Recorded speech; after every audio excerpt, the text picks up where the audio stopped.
We'll start with Ms. Stockley and then come my way. On average across the nation, it costs between $35,000 and $150,000 a year to keep a homeless person on the street, given the use of resources such as hospitals, jails, and other emergency assistance.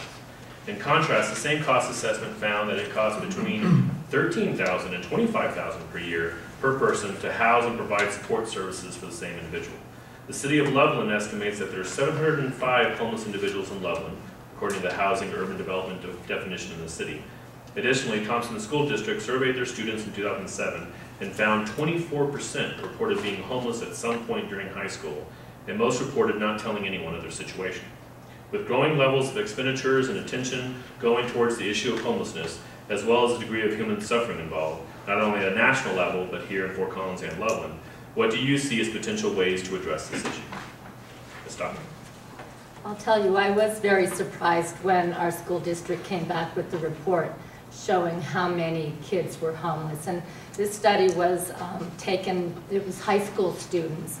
And you have to remember when we're talking about the 24%, that included kids that were staying at other relatives' houses, at friends' houses, living in cars, living in hotels, and absolutely homeless people. It's very concerning to me and very sad to me that we would have a situation like this in Loveland, Colorado. It's also very noticeable when we look just the past few months in the number of free and reduced kids, lunch kids. We have a summer food program, and you can look at the graphs, and the number of kids taking advantage of that has gone up, I want to say about 10%. And our overall year, we also see the same number. So we know people are struggling more than they ever have been.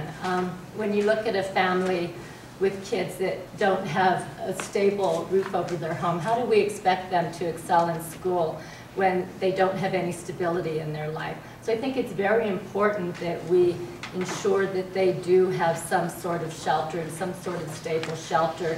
You know, as your question says, the difference in cost. And that is, nobody wants to stay in a shelter for years and years, but this is a stepping stone to get them on their own way to self-sufficiency with additional education and with some job hunting. I think we also have to look at some of the other reasons for homelessness. We have veterans that are homeless. Are we pointing them in the direction of the appropriate VA services so they can be adequately taken care of? And our drug addicts and our alcoholics and mentally ill, those are very difficult because those are going to require more than just a roof over your head. We get back to the job creation. Some of these homeless families aren't going to need a lot, but they are going to need a good job, and they're going to need some assistance till they get there. Some of the situations aren't as easy of a fix, but it starts with providing the services that they need to get them over the hump, to get them on their way to self-sufficiency.